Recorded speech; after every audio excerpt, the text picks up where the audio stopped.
काम चल रहा है। आप देख सकते हैं, जहाँ भी नजर घुमाएंगे जेसीबी आपको नजर आ जाएगी। ये जेसीबी मकान तोड़ रही है, उधर जेसीबी मकान तोड़ रही है, इधर जेसीबी मकान तोड़ रही है। एक तरफ तो दिल्ली गवर्नमेंट का ऐसा कहना है कि पोल्यूशन बहुत ज़्यादा हो गया है, पोल्यूशन की वजह से कोई भी मकान का निर्माण कार्य नहीं चल सकता, और दूसरी तरफ जब ये डेमोलिशन चल रहा है तो क्या इससे मिट्टी नहीं उड़ रही होगी, इससे पोल्यूशन नहीं हो रहा होगा, इससे हमारे एटमॉस्फेयर को खतरा नहीं हो रहा होगा? अब इस बात का जिम्मेदार कौन है? मकान डेमोलिशन की हालत आप देख चुके हैं। सारे मकान ईंट करके, ईंट जोड़ के जैसे मकान बनते थे, ऐसे ही ईंट तोड़ के मकान आज जमीन पर धराशायी हुए पड़े हुए हैं। मकान पर हम चल रहे हैं, कहीं पर लोगों के गेट पड़े हुए नजर आ रहे हैं। और आगे चलते हैं, देख सकते हैं आप किस तरह से लोगों ने जो इतनी मेहनत की कमाई से गेट लगवाते हैं, घर बनवाते हैं, सब आज जमीन पर धराशायी हुआ पड़ा हुआ है। चाहे वो ईंटों का मकान हो, लोहे के गेट हो, गेट के ऊपर जो नेम प्लेट है वो भी आप देख सकते हैं, मकान नंबर आप देख सकते हैं। 165 नंबर का ये जो मकान है जिसका ये गेट यहाँ पड़ा हुआ है, मोहम्मद इकबाल करके है। तो इस तरीके से जो नेम प्लेट कभी घरों की शोभा हुआ करती थी, आज वो नेम प्लेट ज़मीन पर धराशायी हुई पड़ी हुई है। कहीं लोगों के ड्राम पड़े हुए हैं, कहीं पर लोग आ जा रहे हैं, देख रहे हैं अपने मकानों का कि यहाँ पर हमारे मकान हुआ करते थे, शायद बच जाए। लेकिन ये जो खूनी पंजा है, मैं पीला पंजा ना कह के खूनी पंजा का नाम दूंगी, इन्होंने पूरी तरह से सब कुछ धराशायी कर दिया है। आप देख सकते हैं, जहाँ नज़र घुमाएंगे ना आपको सिर्फ मलबे के अलावा कुछ नहीं नज़र आएगा। मलबे में लोग बार, वो देखिए एक लेडी वहाँ बैठी हुई नज़र आ रही है, शायद वहाँ उसका मकान होगा। उधर घुमाइएगा कैमरा, शायद वहाँ उसका मकान होगा, जहाँ मकान की जगह आज सिर्फ मलबा पड़ा हुआ है और वो बेचारी बैठी हुई उदास होकर उस मलबे को देख रही है, क्योंकि अब वहाँ पर रहने लायक, देखने लायक कुछ नहीं बचा, सिर्फ बचे हैं अवशेष, मकान के टूटे हुए अवशेष। पता नहीं ये लोग आगे अपने रात कैसे गुजारेंगे, ठंडी रात हो रही है। और हाँ, एक मैं और चीज़ मैं आप लोगों को बताना चाहूँगी, अगर आप लोगों ने गौर किया हो, जब भी डेमोलिशन का काम होता है या तो बारिश हो रही होती है या मौसम ठंड का आ चुका होता है, गर्मियों में कभी भी ये काम नहीं होता। आप लोग शुरू से लेके एंड तक, आज तक की तारीख के जितने भी डेमोलिशन के काम चले हैं उठाकर देख लीजिए, या तो बारिश के टाइम पर या सर्दियों के टाइम पर इस तरह के कामों को अंजाम दिया जाता है। लेकिन सबसे बड़ी बात है, इस टाइम पर आप कामों को अंजाम तो दे रहे हैं, लेकिन जो जनता परेशान हो रही है, ठंडी रातें हैं, सर्द रातें हैं, छोटे छोटे बच्चे हैं, जनता कहाँ जाएगी, कहाँ अपना सिर छुपाएगी, कहाँ बच्चों को गरमाई देगी इतनी ठंड के अंदर? इनके रजाई गद्दे देख सकते हैं आप किस तरीके से गद्दे यहाँ पर पहले पड़े हुए। जरा वो कैमरा घुमाइए इधर, कैमरा घुमाइए इधर, वो देखिए किस तरह से गद्दे यहाँ पर पड़े हुए हैं।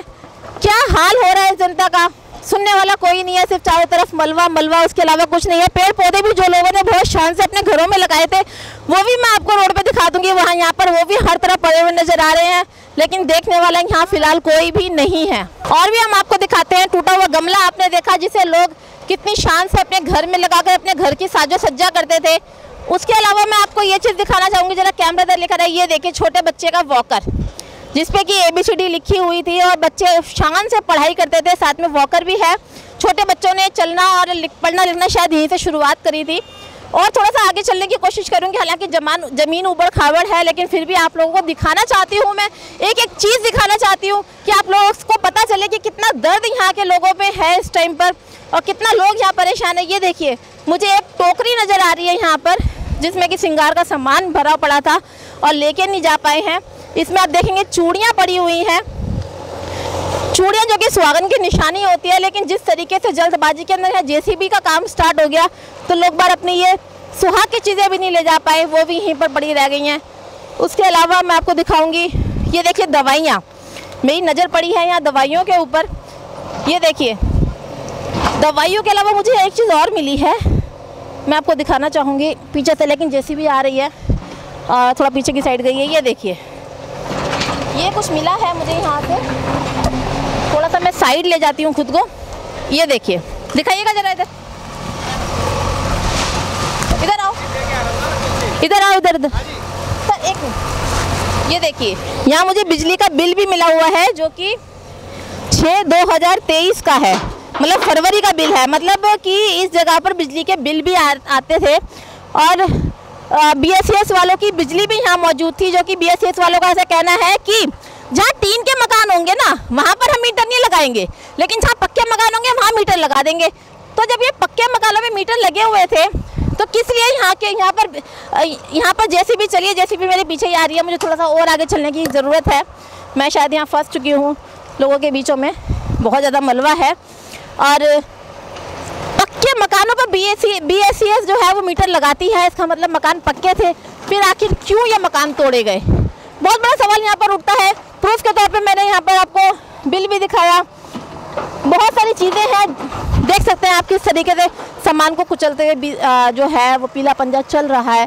बिल्कुल लाइव आपको यहाँ तस्वीरें दिखा रही हूँ, और हो सकता है मैं गिरगिरा भी जाऊँ। यहाँ पर पानी की बोतलें, बर्तन, जिससे जो निकाला गया वो निकाल लिया गया, जो रह गया उसके सारे अवशेष में आपको ये वो देखो, तुलसी माता का एक यहाँ पौधा भी है। जल्दबाजी में लोग अपने सामान को बटोरने के चक्कर में तुलसी माता को यहीं छोड़ गए। क्या करें, सब कुछ इतना जल्दबाजी के अंदर हुआ कि लोग सिर्फ वही सामान ले जा पाए जो उनके हाथ आया, बाकी सब कुछ यहाँ ऐसा का ऐसा ही रह गया। इतने बरसों से उन्होंने जो अपना तिनका जोड़ के मकान बनाए थे, आज वो मलबे की ढेर के अलावा कुछ भी नहीं है। चलिए बाहर चलते हैं और लोगों से जानते हैं उनका क्या कहना है, क्योंकि लोगों का जो दर्द वो लोगों की जुबानी तो था ही, उसके अलावा जो उनके घर में साजो सज्जा थी, जो उनका दर्द यहाँ रह गया, जो हर कोई नहीं दिखा पाया, सिर्फ वो दर्द दिखाने के लिए, वो दर्द आप तक पहुँचाने के लिए मैं यहाँ पर आई हूँ। हालांकि यहाँ अंदर आने की परमिशन नहीं है, फिर भी उनसे रिक्वेस्ट करके परमिशन लेके मैं यहाँ पर अंदर आई हूँ। दोनों चारों तरफ जेसीबी चल रही हैं, खतरा है कहीं पर भी कुछ भी सामान मेरे ऊपर गिर सकता है। उसके बावजूद मैं यहाँ पर लोगों का दर्द दिखाने के लिए आपको आई हूँ। एक एक चीज़ मलबे के अंदर जो पड़ी हुई है वो मैं आपको दिखा रही हूँ, आप तक वो तस्वीरें पहुँचा रही हूँ कि किस तरीके से यहाँ पर ईंटें भी बिल्कुल नई है, यहाँ पर पुरानी ईंटें नहीं है। ऐसा लगता है जैसे काम अभी हाल ही में चला हुआ था। चारों तरफ से जेसीबी आ रही हैं और मैं जेसीबीओं के बीच में घिर चुकी हूँ और कोशिश करती हूँ यहाँ से निकलने की, लेकिन अभी उन लोगों ने हाथ दे रखा है कि आप यहीं रुक जाइए अभी, क्योंकि हर तरफ से जेसीबी आ रही है। और मैं यहाँ से आपको सामान दिखाना चाहूँगी। क्या दिखाऊँ यार, हर तरफ मलबा, हर तरफ लोगों की बिखरी हुई उम्मीदें, हर तरफ लोगों का बिखरा हुआ दर्द, यही नज़र आ रहा है। इसके अलावा यहाँ पर और कुछ नज़र नहीं आ रहा है। कहीं भी नज़र घुमा लीजिए, कहीं भी कैमरा घुमा लीजिए, सिर्फ मलबे की ढेर के अलावा आपको और कुछ भी यहाँ नज़र नहीं आएगा। हर तरफ जेसीबी 1 2 3 4 5 6 जेसीबी मैं अब तक देख चुकी हूँ जो यहाँ पर लग रही है। खोरी गांव से भी ज़्यादा बुरा हाल यहाँ पर हो रहा है। खोरी गांव का भी आपने सुना होगा, जिसमें हज़ारों की तादाद में जो मकान थे उनको इस तरह मलबे के ढेर में तब्दील कर दिया गया। उससे भी ज़्यादा बुरा हाल यहाँ पर हो रखा है इस टाइम पर।